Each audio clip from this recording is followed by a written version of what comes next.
أعوذ بالله من الشيطان اللعين الرجيم. بسم الله الرحمن الرحيم. الحمد لله رب العالمين، والصلاة والسلام على أشرف الأنبياء والمرسلين، سيدي وحبيبي ونور قلبي وثمرة فؤادي أبا القاسم محمد. اللهم صل على محمد وآل محمد وعلى أهل بيته الطيبين الطاهرين المعصومين الهاديين المهديين الذين أذهب الله عنهم الرجس وطهرهم تطهيرا. اللهم صل على محمد وآل محمد. قال الإمام عليه أفضل الصلاة والسلام في الصحيفة السجادية: بسم الله الرحمن الرحيم. اللهم صل على محمد وآل محمد. اللهم ومن علي ببقاء ولدي وبإصلاحهم لي وبامتاعي بهم. إلهي امدد لي في أعمارهم وزد في آجالهم ورب لي صغيرهم وقو لي ضعيفهم وأصح لي أبدانهم وأديانهم وأخلاقهم وعافهم في أنفسهم وفي جوارحهم وفي كل ما أنيت به من أمرهم، وأدرر لي وعلى يدي أرزاقهم واجعلهم أبرارا أتقياء بصرا سامعين مطيعين ولأوليائك محبين مناصحين ولجميع أعدائك معاندين ومبغضين. آمين. صلوات الله.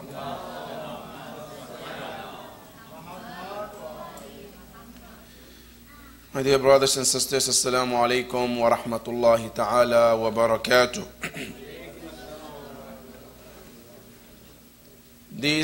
Tonight's dua is dua number 25 of Sahif al-Sajjadiyah, where our dear Imam is asking Allah subhanahu wa ta'ala certain things for his children.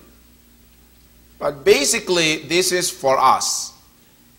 That Imam alayhi salam is teaching us how to ask Allah for our children. Otherwise, Imam alayhi salam, he knows how to start, where to start in terms of raising and having a good children. For that matter, this dua is meant for us. But before I start with the dua, I just want to give us one short introduction.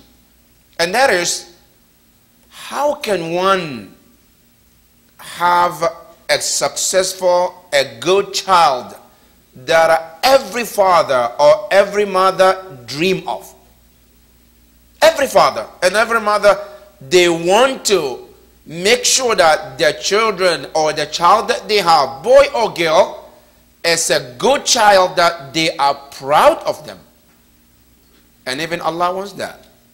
That is why in dua in Surah Ali Imran, Allah subhanahu wa ta'ala told us how to make dua. He said, Rabbana hablana min azwajina wa dhurriyatina qurrata a'yun.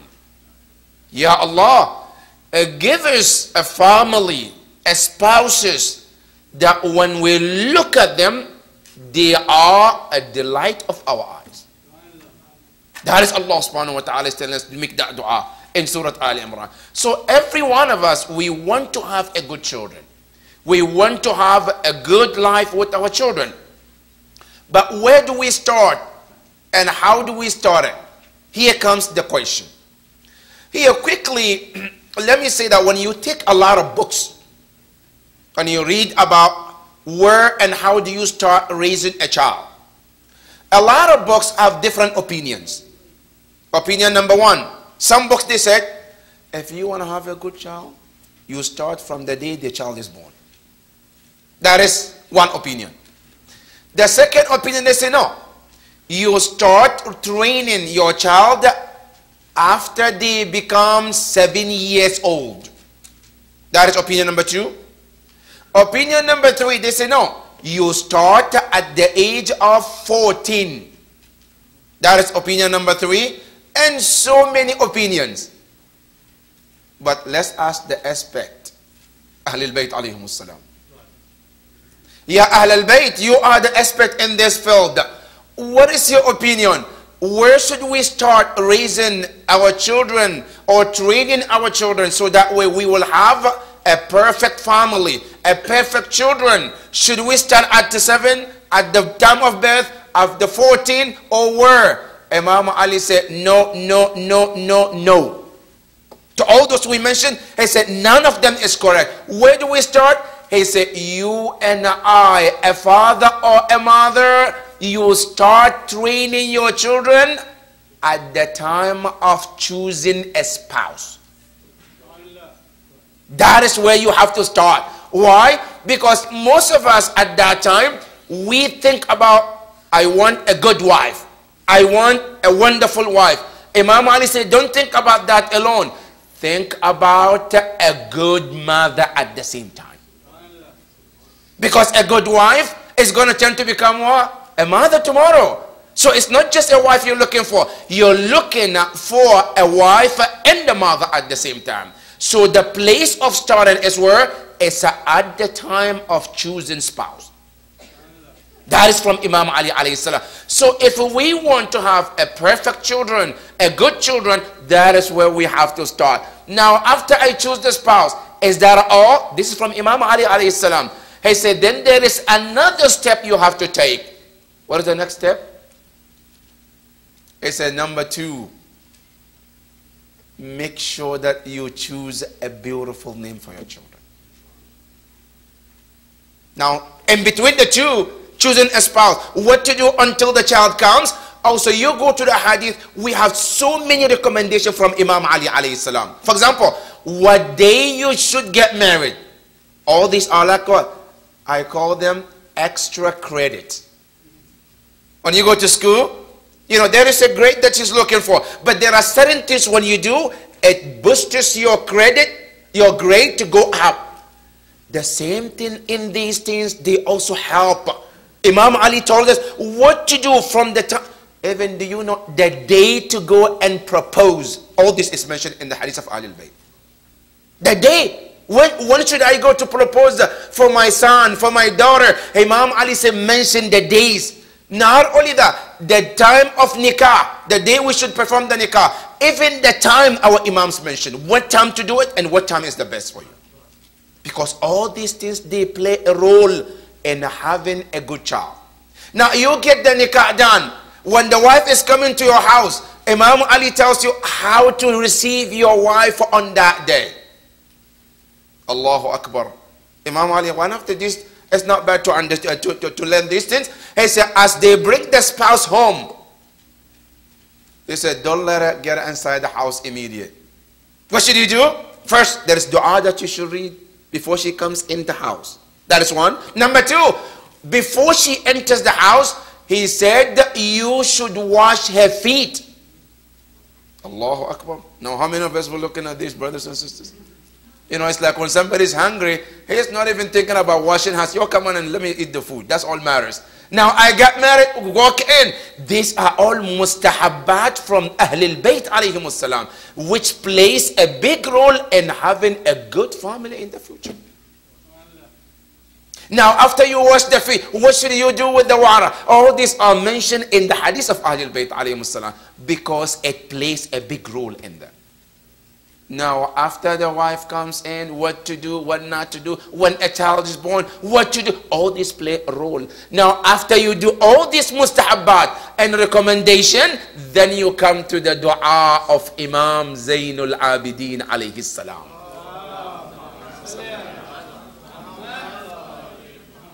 There is a short introduction that I want to mention. But now coming to the dua, Imam Zayn al-Abidin said the dua. He said, Allahumma wa munna alayya bi baqa'i wuldi. Ya Allah. And I mentioned that this is one of the best names to call Allah subhanahu wa ta'ala in dua. And the word Allahumma, it means Ya Allah. In Arabic, if you want to call someone, you add the word Ya Allah, Ya Rahman. Now, if you want to say Ya Allah, you have the two choices. You can say Allahumma. That's the word Allahumma. It means Ya Allah, oh Allah.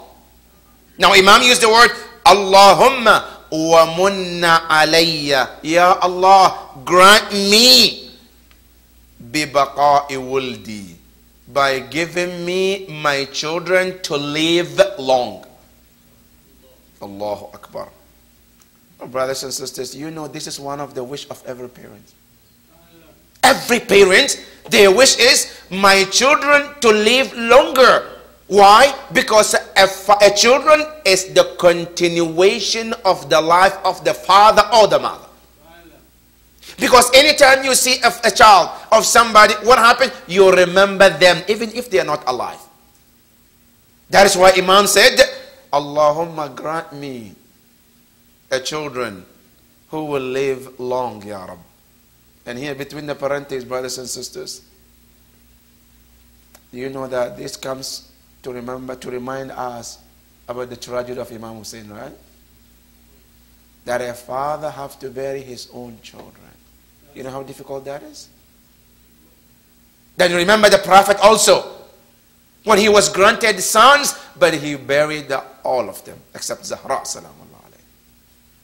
These are all some of the tests that Ahlul Bayt went through. Imam Zayn al-Abidin said, Allahumma wa munna alayya bi baqa'i wildi. Ya Allah, grant me this gift of having my children to remain and live longer after me.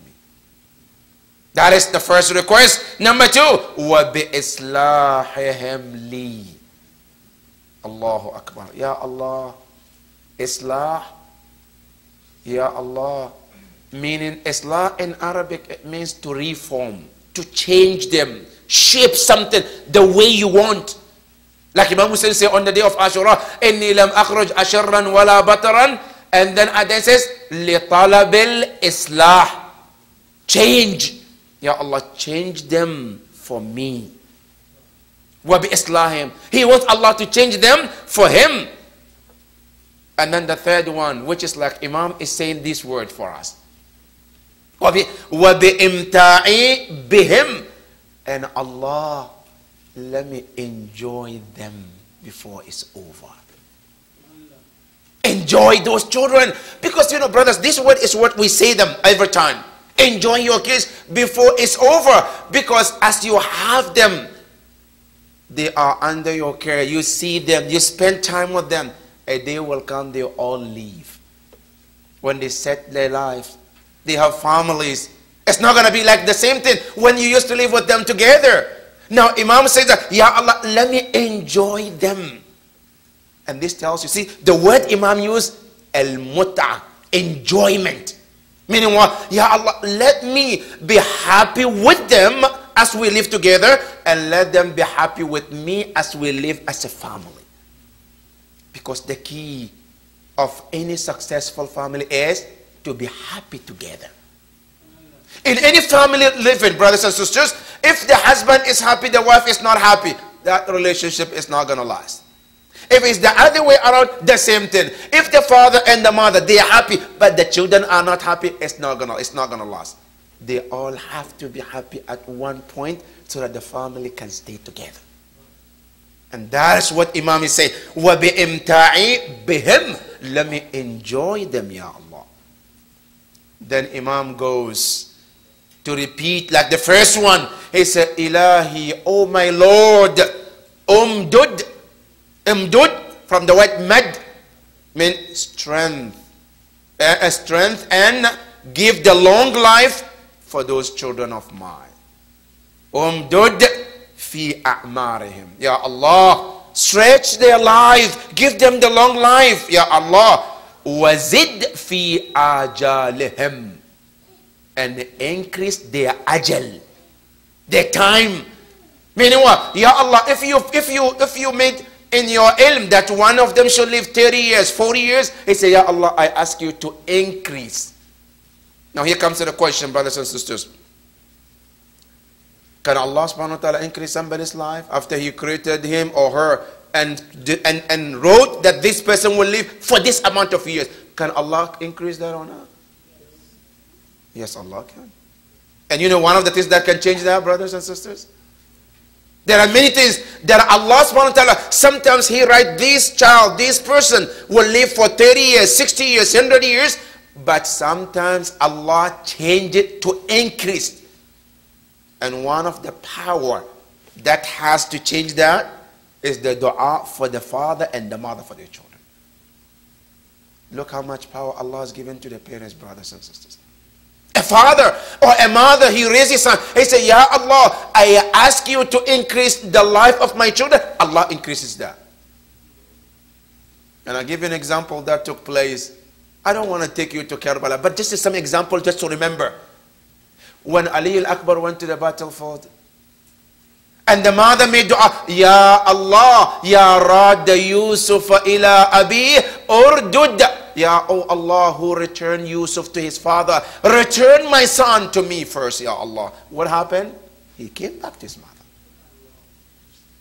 Allah subhanahu wa ta'ala granted the mother the wish by also increasing the life of Ali al-Akbar to come and see the mother then.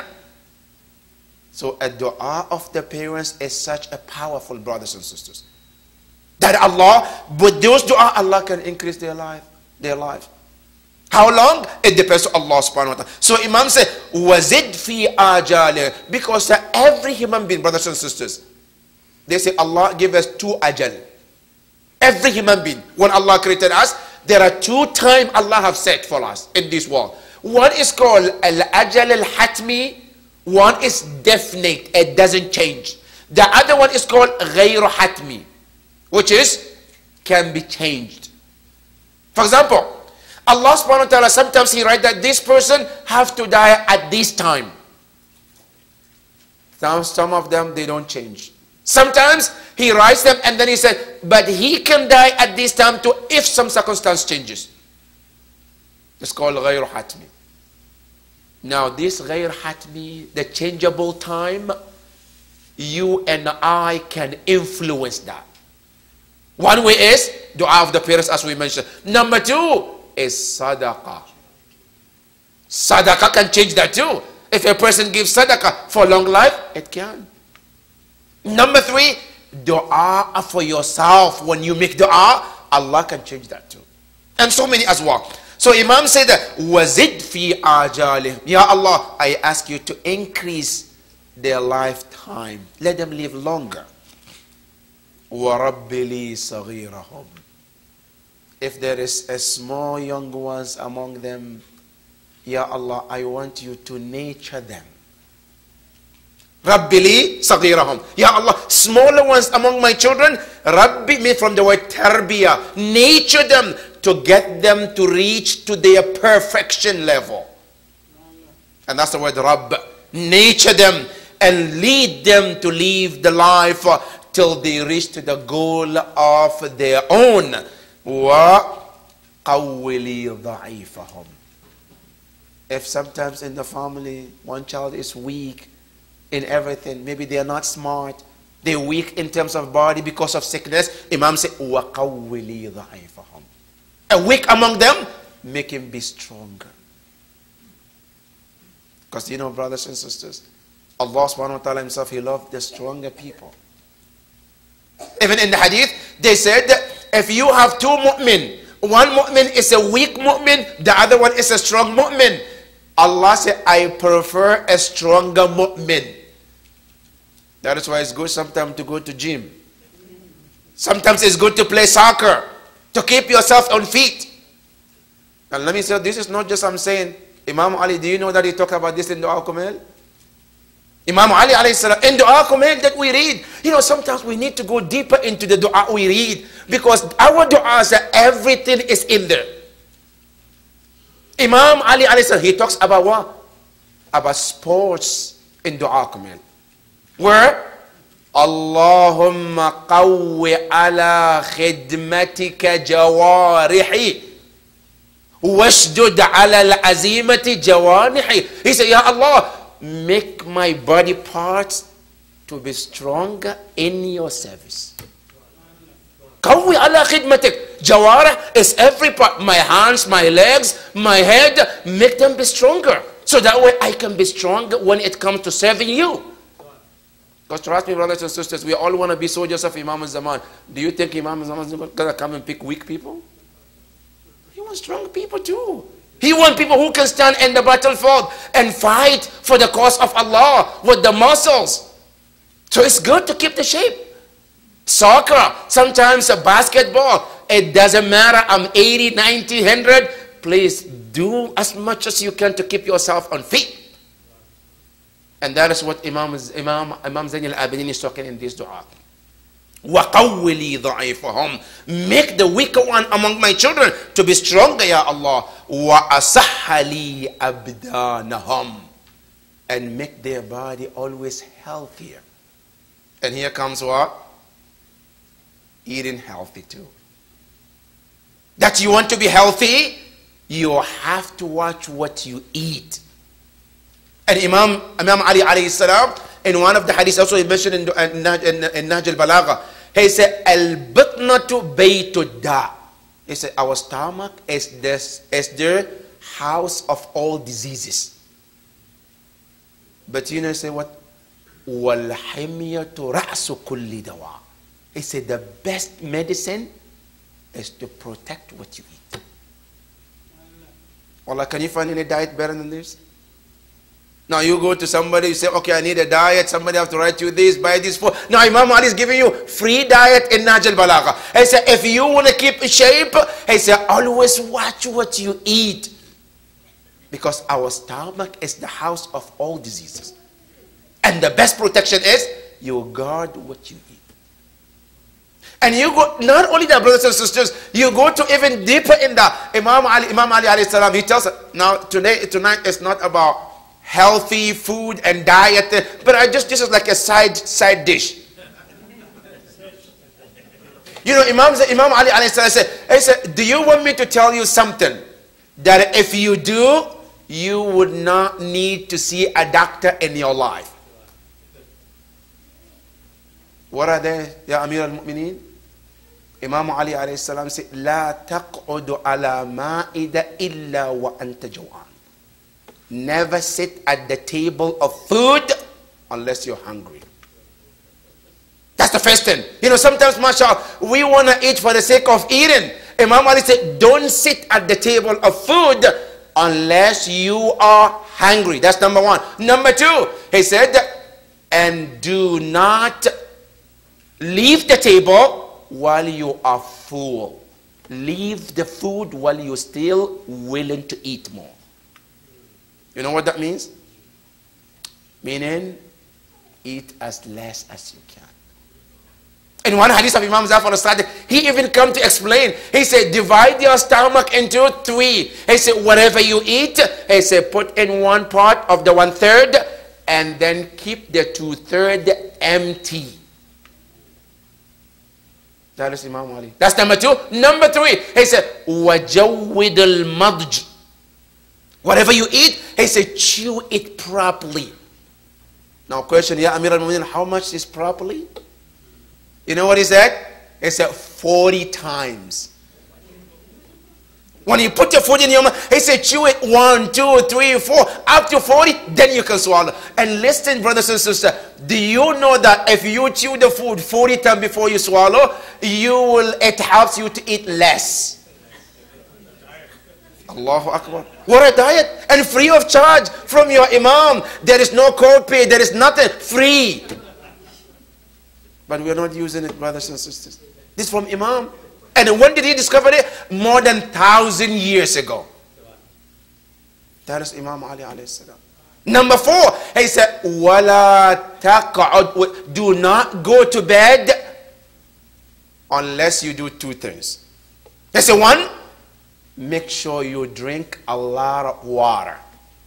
Allahu Akbar. And today you go to the doctors, what do they say about water? They say, drink as much as you can, right? Because it's good for you. And then he said, do not sleep unless you visit bathrooms. This is from Imam Ali alayhi salam. If you do all this, I say, I guarantee you, you don't need to see a doctor. That's your deity for tonight, brothers and sisters. Imam Zayn al-Abidin salawatullahi wa salamu alayhi. I say, wa asahali abdanahum. See here, when Imam Zayn al-Abidin telling us, oh Allah, make my children to be healthier, because he knows his grandfather already told you how to be healthier. And then he says, wa adyanahum, and protect their religion, their deen. Ya Allah, help them to protect their deen. Wa akhlaqahum, and their manners, how they will live their life as a good example in the community or in the society. He said, wa afihim fi anfusihim, and also see, Allahu Akbar, Imam Zayn al-Abidin salawatullahi wa salamu alayhi, and the first dua he's asking Allah to give them healthy in their body. Now he said, Ya Allah, also give them a healthy soul as well. Healthy body without the healthy soul is no healthy. A person can be healthy body-wise, but if the soul is sick, the body cannot function properly. That is why Imam, when he mentioned the body first, then he comes and wa'afihim fi anfusihim. In their nafs, Ya Allah, give them healthy nafs as well. And then he said, wa fi jawarihim, and in every part of their body. وَفِي كُلِّ مَا أُنِئْتُ بِهِ مِنْ أَمْرِهِمْ, and in every issue that I am concerned about them, Ya Allah, protect them in that.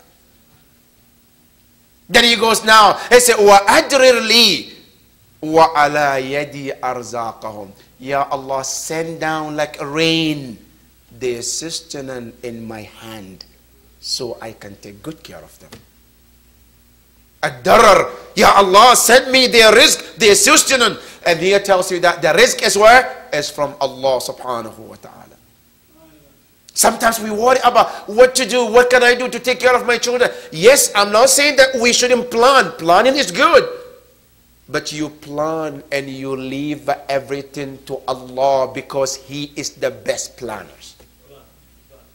You can plan as much as you want. If He doesn't want, it's not going to happen. Allah subhanahu wa ta'ala in the Quran, He said, وَرِزْقُكُمْ فِي السَّمَاءِ وَمَا تُوعَدُونَ. Your sustenance is in my hand, Allah said. The Father and we all our wasila to that means. We are means to that, but the only one who provides is Allah subhanahu wa ta'ala. So Imam Zayn al-Abidin says, Ya Allah, وَأَدْرِرْ وَعَلَى يَدِي أَرْزَاقَهُمْ وَجَعَلْهُمْ أَبْرَارًا. Ya Allah, make my children to be abrar, very good children. Atqiya, they are also God-wearing, God-fearing people. Busara, they have basira. See, al-basira, we have al-basar and we have basira. Al-basar is something you see, the eyes that you can see. Things with it. Al-basira is to open the eye of their heart so they can see hidden things. That's where the basira comes in. And says sami'in, and make them be among those who listen. Muti'in, their obedience. And then he says wali awliyaika muhabbin. Allahu Akbar. Now Imam goes to the dua about tawalli and tabarri. He said, Ya Allah, make my children to be those who love your awliya, your loved ones. Let them be also loving to those awliya. Munasihin, let them be among those who give nasiha, advice for others as well. وَلِجَمِيعِ أَعْدَائِكَ mu'anidin, and let them dislike all your enemies. enemies of Allah or the Prophet, he said, let them be also enemies to them. وَمُبْغِضِينَ, and let them be angry at the enemies of Allah subhanahu wa ta'ala. And then he said, what? Ameen. Oh Allah, accept this dua. That's Imam Zayn al-Abidin. Then he goes from there, because the dua is so long, so I just took some part from it. And then from there, he changed the whole dua to something else. What does he talk about? Shaitan. Allahu Akbar. It's dua for the children. What is that has to do with shaitan? Here's the reason. Because shaitan is the most obstacle in everything we do. A child is not obedient, it's shaitan. A child becomes a bad child, it's shaitan. Every single problem we have, and especially family problem, is from shaitan. You know, there is one story, brothers and sisters. They say, you know, shaitan, every single morning, he has his armies that he sends them to go and destroy. When he sent them, they came back later in the evening. They have to give him report cards. What did you do? What did you do? What did you do? What did you do? One of them said that, today I got somebody who did not pray. Somebody wants to pray, but I convinced him he didn't pray. Good job. The next one, what did you do today? He said, today somebody wanted to kill someone, but he was hesitating. I helped them. They killed the person. He said, good job. He got to every one of them until the last one. He said, what did you do? He said, today I didn't do that much. I just did something tiny, but I don't know if you will be pleased, shaitan. He said, what did you do, by the way? He said, I destroy between family. Shaitan said, that is the best of all. Destroying the family? He said, that is you don't want somebody to pray. He said, that is a bad thing. But the worst that shaitan loved the most is to destroy the family. That is what the shaitan, he said, that is the best thing that I love.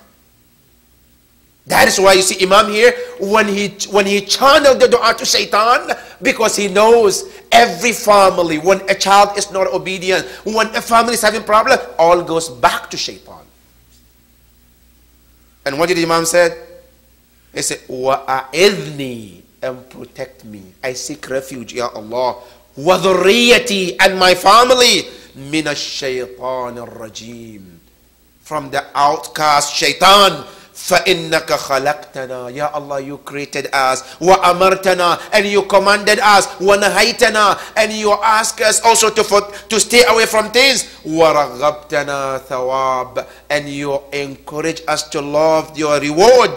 مَا أَمَرْتَنَا, for all things that you ask us to do. Then he goes, أَسْكَنْتَهُ فِي سُدُورِنَا, you place shaitan on our chest and heart. Now here, brothers and sisters, there's a lot of questions. Let me just answer this question and then continue. A lot of people do ask, why did Allah create shaitan, by the way? Wouldn't we be well and good people without the shaitan? Yes, we will. But what's the point? If Allah knows that shaitan is that evil and he will misguide us, what is the point of having shaitan, by the way? Number one thing we have to be clear, brothers and sisters. When Allah created shaitan, Allah did not create him shaitan. Allah created him. I said jinn, who has two potential like you and I. He has two potential, that he can be a good and he can be bad. And Allah created these two potential in him. He was the one who chose to use the evil part of him to become shaitan. But Allah didn't create him to be shaitan to begin with. That is number one. Number two, you know, shaitan is good for us, brothers. At one point, if you think about it, it's good. Why? Because if there is no shaitan, you and I would not be able to identify a good mu'min from the false mu'min. We all can claim, I'm a good mu'min, right? And let me say, like I said, if you put somebody in the prison for 10 years, he didn't commit sin, can he say, I'm a ma'soom because I'm in prison? Okay, you are locked up. That's why you are. But if you are left out, would you be what you are now or no? Now, if shaitan is not there, how can you and I show our obedience to Allah subhanahu wa ta'ala? With this temptation of shaitan, you go against his will, then you become a better servant of Allah. So having shaitan at one point is a good thing, because he helps us to distinguish the good from the bad one. That is why Imam Zayn al-Abidin in dua he says, Allahumma askantahu sudurana. You place him on our chest. And Allah mentioned in Surah Al-Nas, alladhi yuwaswisu fi sudurin nas. And you know one thing about shaitan, brothers and sisters, shaitan cannot force you and I to do evil. What he does is to make the evil look good. وَزَيَّنَ لَهُمُ الشَّيْطَانُ أَعْمَالَهُم. The power that he has is to let every evil thing look to you like a good thing.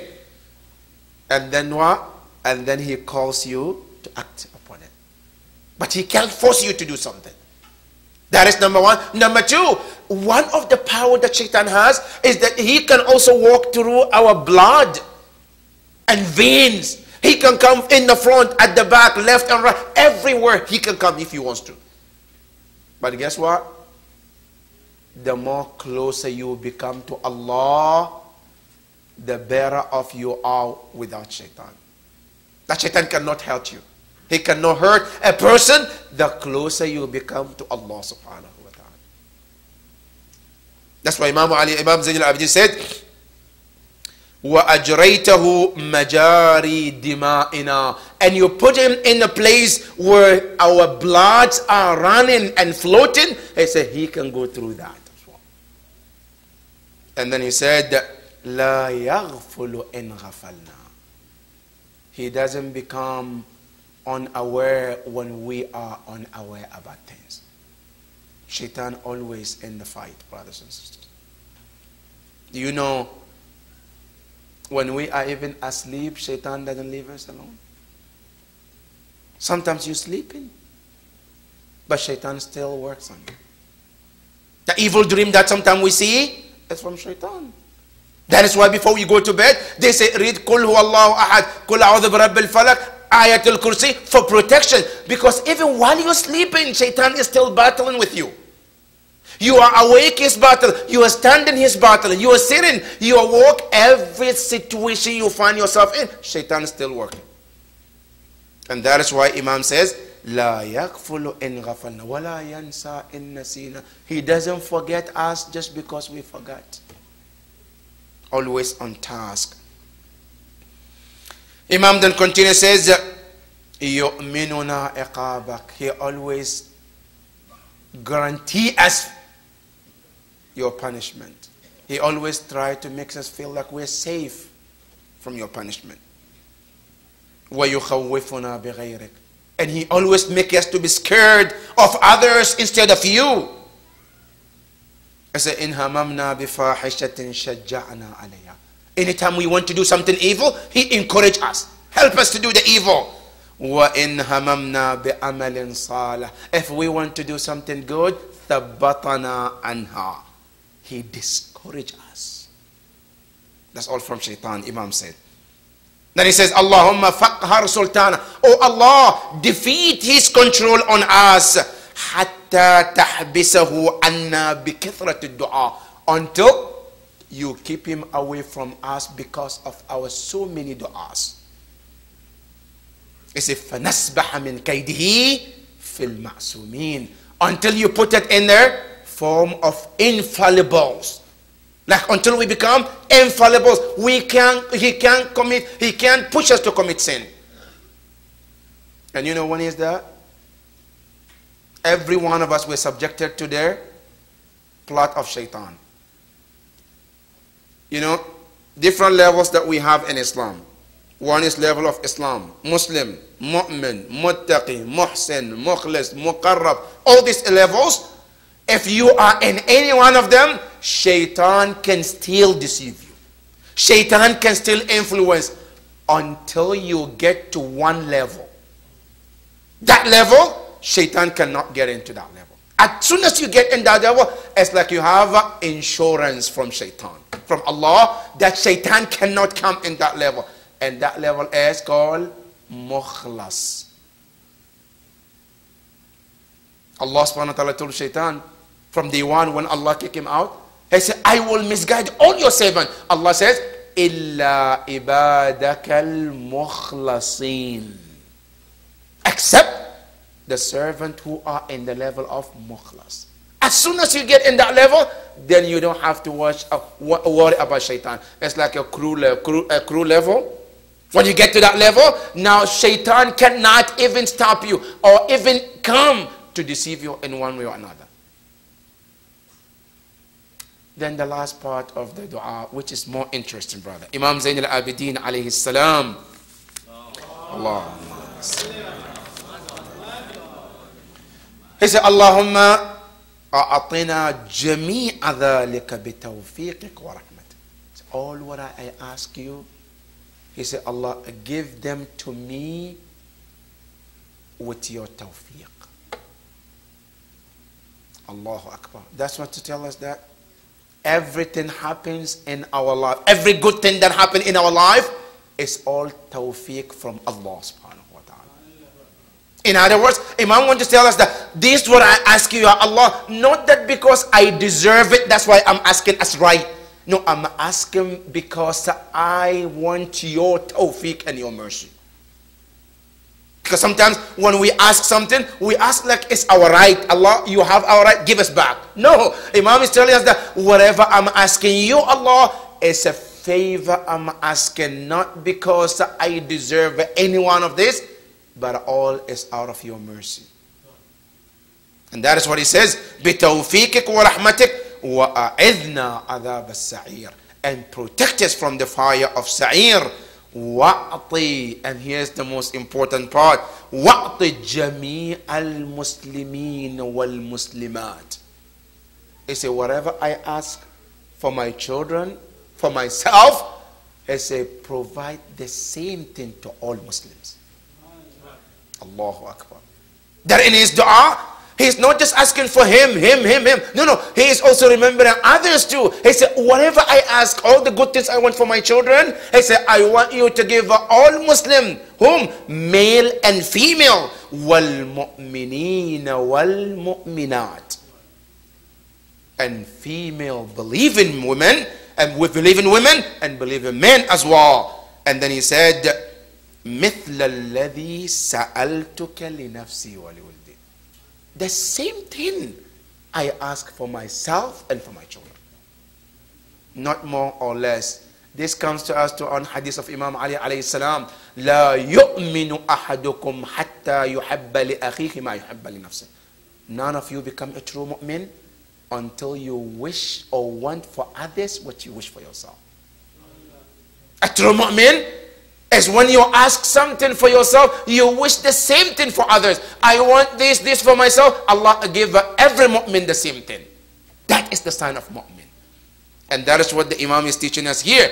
He said, give all this what I ask you for all Muslims, male and female, and believers, male and female. مِثْلُ الَّذِي سَأَلْتُكَ لِنَفْسِي وَلِوَلْدِي. For all what I ask for myself and my family. فِي عَاجِلِ الدُّنْيَا. In this world, وَآجِلِ الْآخِرَةِ, and the coming hereafter as well.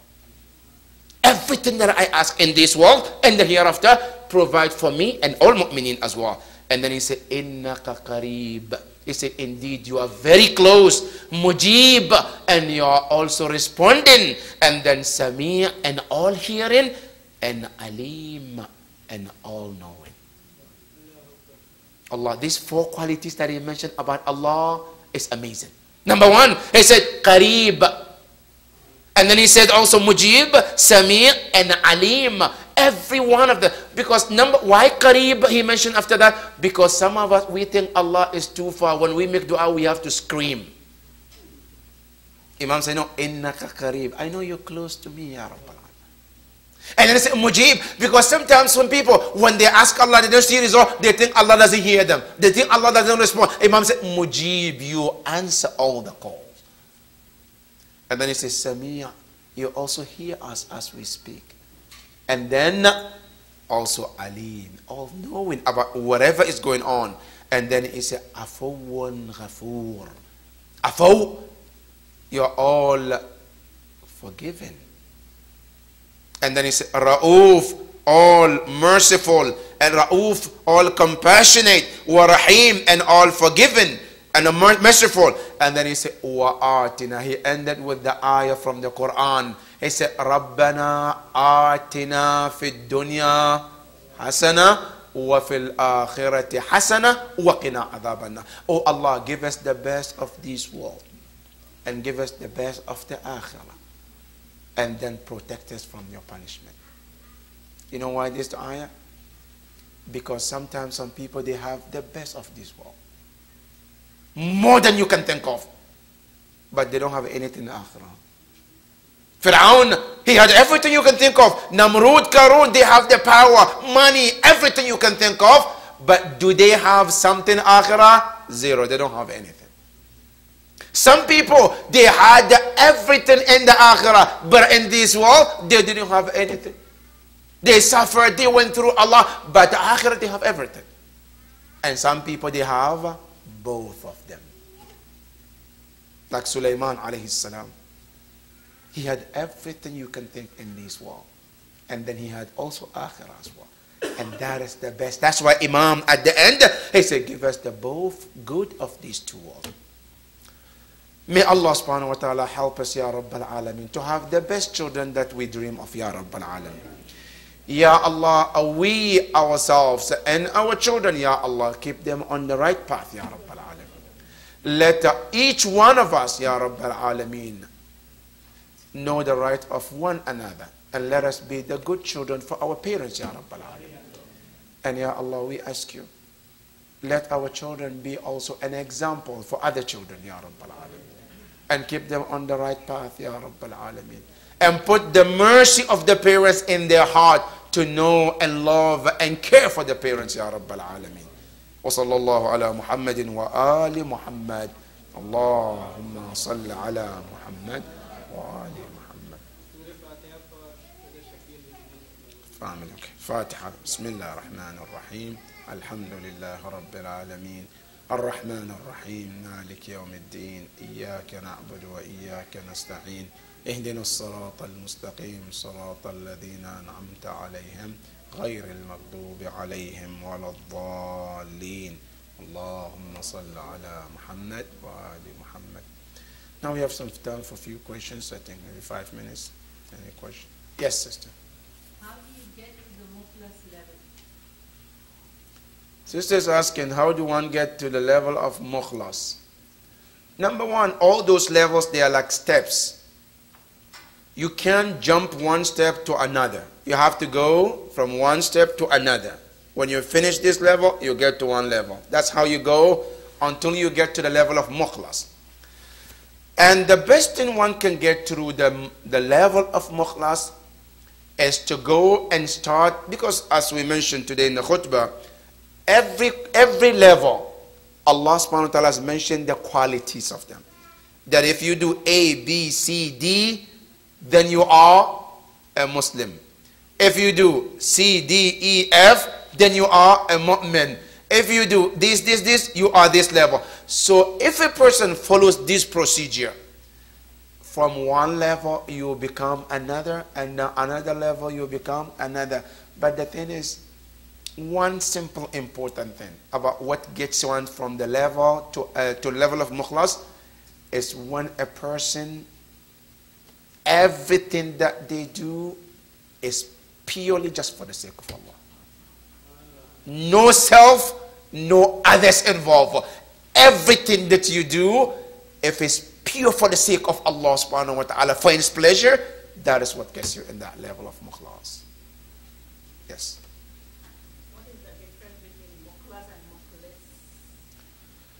The question is, what is the difference between mukhlis and mukhlas? By the way, in terms of the level, you can't be a mukhlas unless you be mukhlis first. Mukhlis is when a servant is sincere to Allah in everything. Like we just mentioned, Mukhlis ay yukhlisu lillah. That everything he does or she does, they don't have anything to do with a human being or someone. It's all to please Allah. That is mukhlis. Mukhlis is when Allah felt that sincerity, then he come to choose you to be among the chosen ones. So mukhlas is a chosen one after Allah sends the purity of that servant of his.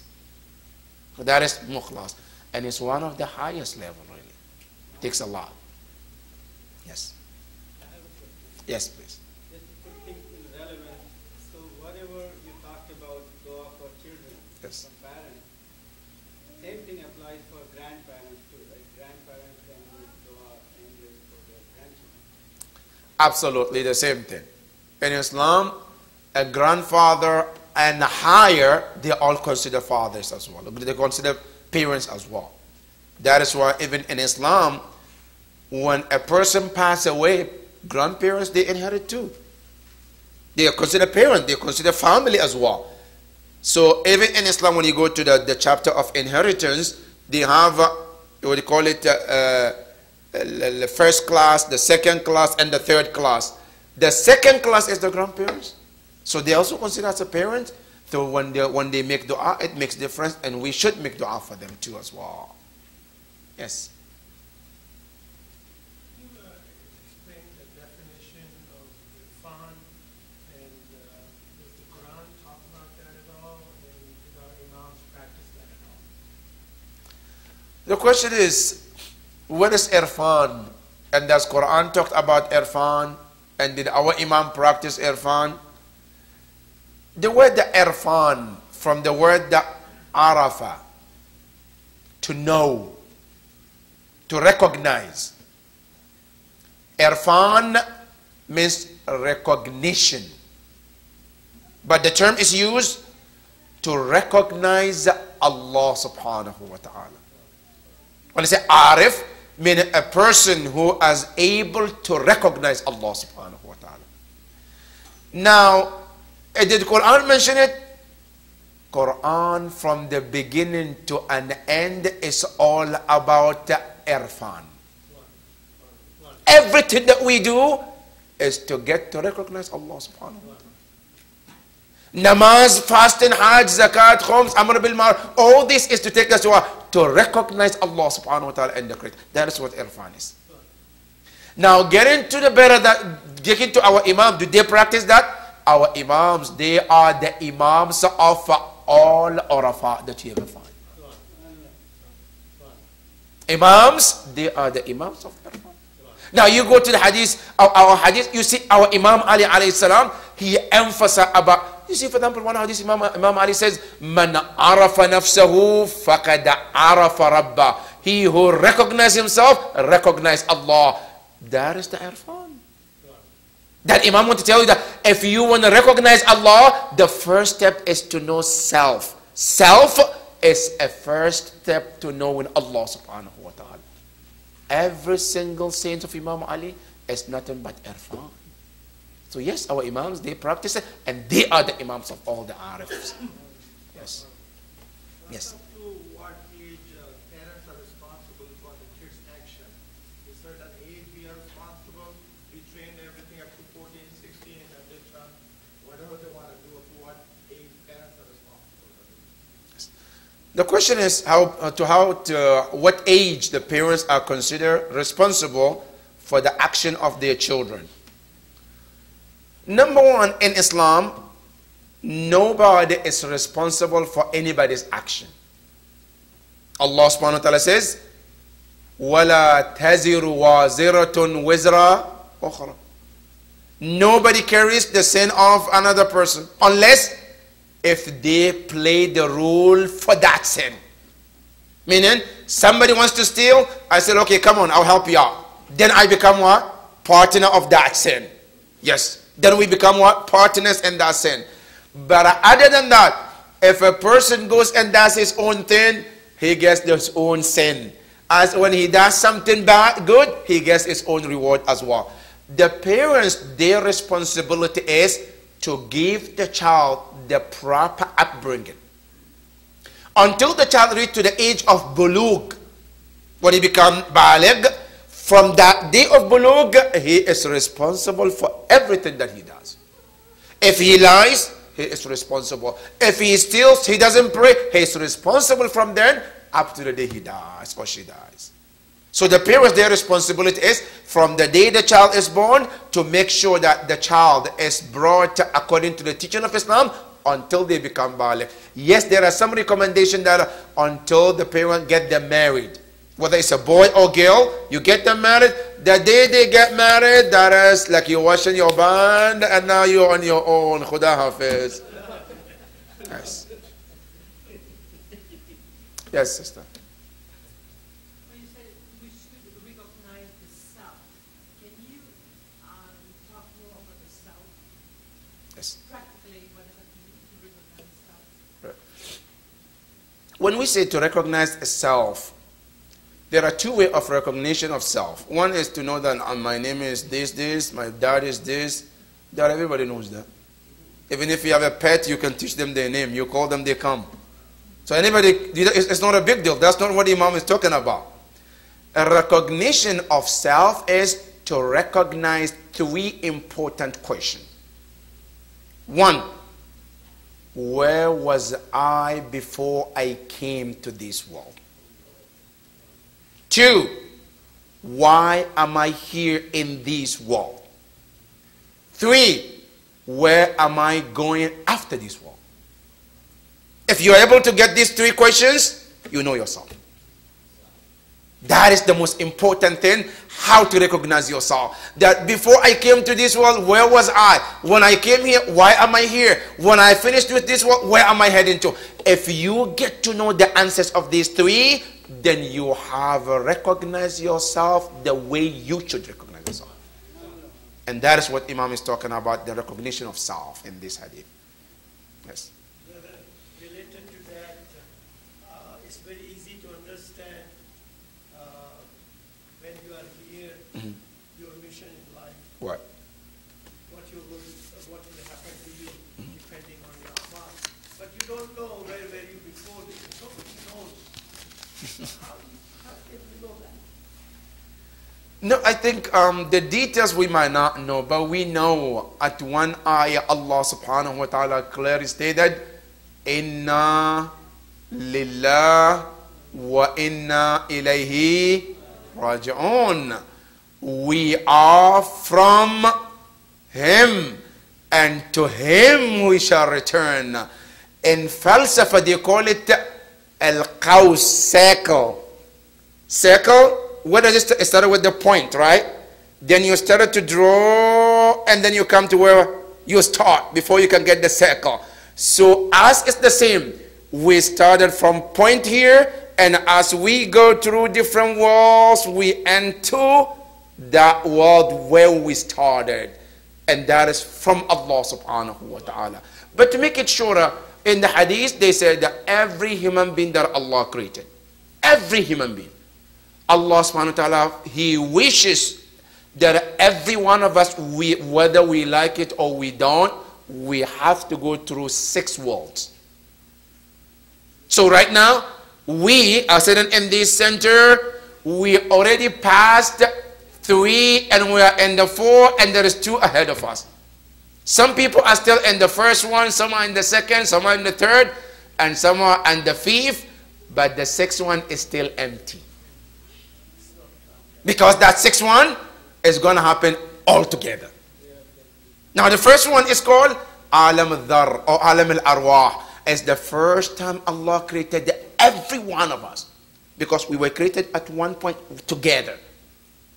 That is the first world. And it's called Alam al-Arwah, the world of spirit. At that point, there is no body, there is no nafs, no act. It's just a ruh of human beings at that point. That is the first time.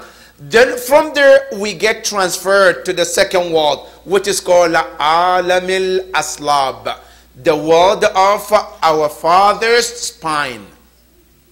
And you read that in Ziyarah, Ashhadu annaka kunta nuran fil aslab. Aslab is the plural of sulb. Ash-shamikha. That's the word number 2. Then number 3, you get from that word to call the alam al-arham, the world of our mother's womb. That is the 3rd one. Then the 4th is called alam al-shahada, which is this word. Then from this one you go to alam al-barzakh, which is the 5th one. And then the 6th one is alam al-akhirah. So that's the circle. From alam al-arwah, you go through the circle until the alam al-akhirah. So that is the world that we went through. But right now, Quran said, you don't remember, I don't remember. That's right. But Allah subhanahu wa ta'ala says, فَإِذَا جَاءَتِ الطَّامَّةُ الْكُبْرَى يَوْمَ يَتَذَكَّرُ الْإِنسَانُ مَا سَعَى. When they blew the horn, Israfil, Allah said, that is the day that all the details that you went through will come back. Every detail will be remembered at that point. From the beginning, everything that we went through is going to come back. Yes. Are you referring to the misaq we have done in Iraq? Absolutely. Yes. In Alam al-Dhar, that's the mithaq, that covenant that we give Allah subhanahu wa ta'ala. Yes. How about those, like the children are handicapped or they have diseases and all, actually the parents pray for them. But is that considered as the act of shaitan, or is it that the parents are put under a test by Allah subhanahu wa ta'ala? That's a good question, brother. Really, most of these things that happens is not from Allah. It's mostly according to the hadith, is from the parents. Because remember in Surah At-Takwir, what did Allah says? لَقَدْ خَلَقْنَا الْإِنسَانَ فِي. Allah said, we created human being in the best shape you can ever imagine. Why sometimes some children were born one way or another? The hadith said it's from the parents' mistakes. There is no time to go into this, but I would just want to recommend that one book that if we get to read them, you will find the answer of all these details. There is a book called Shajaratu Tuba. In that book, it's advices of the Prophet to Imam Ali when he got married. And he told him what not to do to have this child, what to do to refrain from these things, all the details. Imam Ali, the Prophet ﷺ, explained to all of this. Not doing them, not following them, is what causes sometimes some children are born one way or another. Yes. But this should be taught, to us, Yes. everybody in the school or in the majlis or somewhere, so that we will know. I agree with you, sister. And I said it again, and I'll say it today. I said one of the problems we have as a Muslims is not teaching the spouses before they get married. Unfortunately, this is a big mistake we do. You bring two people. One is called a boy or brother or sister. They never experienced living together. You come out and say, okay, azawajtuka, you go ahead. Go do whatever you want to do. That's it. You're husband and wife. And you know and I know that if somebody goes to McDonald's, before they give you the uniform, you go through training. McDonald's, just to flip a burger, to put in between the two breads, they say you have to get a training, right? But except in the marriage, no, nobody's going to train you. You have to figure it yourself. That is the problem. When you go to the book that I just mentioned, the Prophet gives 3 counseling. Counseling before the marriage, counseling at the time of marriage, and counseling after the marriage as well. But we don't do either one of them. And then when something happens, we say, A'udhu Billah, what happened? Oh, because you didn't teach them anything? Yes, so this should be have classes about that.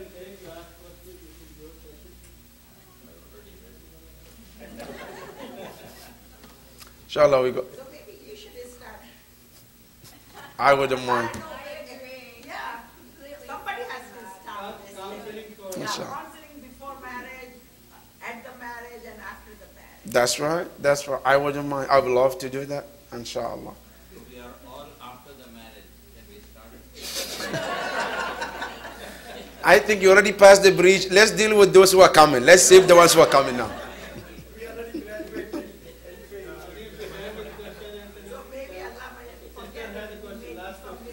Yes, definitely. Definitely, inshallah. Yes, the last question. Continuation to the question that you answered, brother. I'm thinking, you said that it is because parents did something that a child is maybe born handicapped. But that's injustice to the child. Why is Allah, isn't that injustice to the child who has really not done anything wrong? No, it's not an injustice. See, Allah The subhanahu. child suffer for something that the parents have done. See, the thing is, it's a good question, sister. But Allah subhanahu wa ta'ala, from day one, when He created this world, Allah created it on something we call cause and effect. That's how He created it. Allah subhanahu wa ta'ala created that if you don't eat, you're going to get hungry. Now, if I don't know that I have to eat, I'm hungry, Allah is unjust? No. You have to find out. Because Allah subhanahu wa ta'ala have sent different people, different teachers to teach you how to do it. If I don't follow that and I became hungry, who is to be blamed? Myself. Allah subhanahu wa ta'ala, when He created us, He gave us two best teachers. One is called Al-Aql. Two, the Prophet and the Imams. If Allah and the Prophet already checked, as I mentioned in the book, and I didn't ask about it, I didn't find out about it, now Allah subhanahu wa ta'ala has nothing to be blamed in this situation. Well, I mean, in a way I agree, but in a way I disagree also. Okay. Because in this way, Yes. I mean, if I'm doing something wrong and I'm suffering, it is fine. But if I have done something wrong and somebody else has to suffer, that I cannot. I mean, I'm having a little problem understanding that. Sometimes, yes, I did something, because in life, sometimes our action, either it affects us or it affects somebody else. That is why here, because one has to be very careful. That is why I said that, because not to fall into this problem, Islam already designed by our Imams what we call counseling before marriage. What to do before that. Now, if I don't find out and something happened, Allah already put it there. It's like Allah already put all the example. What I need out there. It's your job to go and find it. Now, I didn't find it, and then something happened. Yes, Allah subhanahu wa ta'ala is not to be blamed, but you are not to be blamed if you don't know it. But somebody have to take the responsibility. And somebody has to pay the price. And that can be a child. Yes, if the child going through that because they didn't do anything to cause that, they getting the thawab of going through that. They getting the reward from Allah subhanahu wa ta'ala. But somebody have to pay for somebody's action. Yes, because based on the cause and effect, that is what's going to happen. So the cycle keeps going on, because then whatever I'm facing is because of my parents, they're facing because of their parents, and it goes all the way up to Hazrat Adam and Eve. Is that the connection there? Like in terms of what? Somebody didn't do something right? No, when somebody doesn't do something right, there are two ways to that. Sometimes somebody didn't do something right because they didn't have the chance to ask or find out. Then they have excuse. But if somebody didn't do something, not because there is nobody to ask, no, they feel that I don't need to ask, or I don't want to ask, then they have the responsibility to answer Allah subhanahu wa ta'ala. In fiqh we have it, they call it Jahil Qasir and Muqassir. Muqassir is the person that the opportunity is there to learn and know what is wrong and right, but they fail to do that. But the other one, no, they didn't have anybody to ask. They have excuse in front of Allah. So it depends why and how the situation happens and who can be blamed in this situation. Yes, sir. I just wanted to point out this question when I asked you, your answer to me was the example of a pregnant woman who would smoke or drink alcohol before. Now it's well known that you shouldn't do that, but there was a time when nobody knew, so the effects still are Of course. That's right. the same way. That's right. That's right. Now I will request everybody to stand up and do the eyes one at a time. بسم الله الرحمن الرحيم اللهم كن لوليك الحجة ابن الحسن صلواتك عليه وعلى آبائه في هذه الساعة وفي كل ساعة وليا وحافظا وقائدا وناصرا ودليلا وعينا حتى تسكنه أرضك طوعا وتمتعه فيها طويلا برحمتك يا أرحم الراحمين. صلوات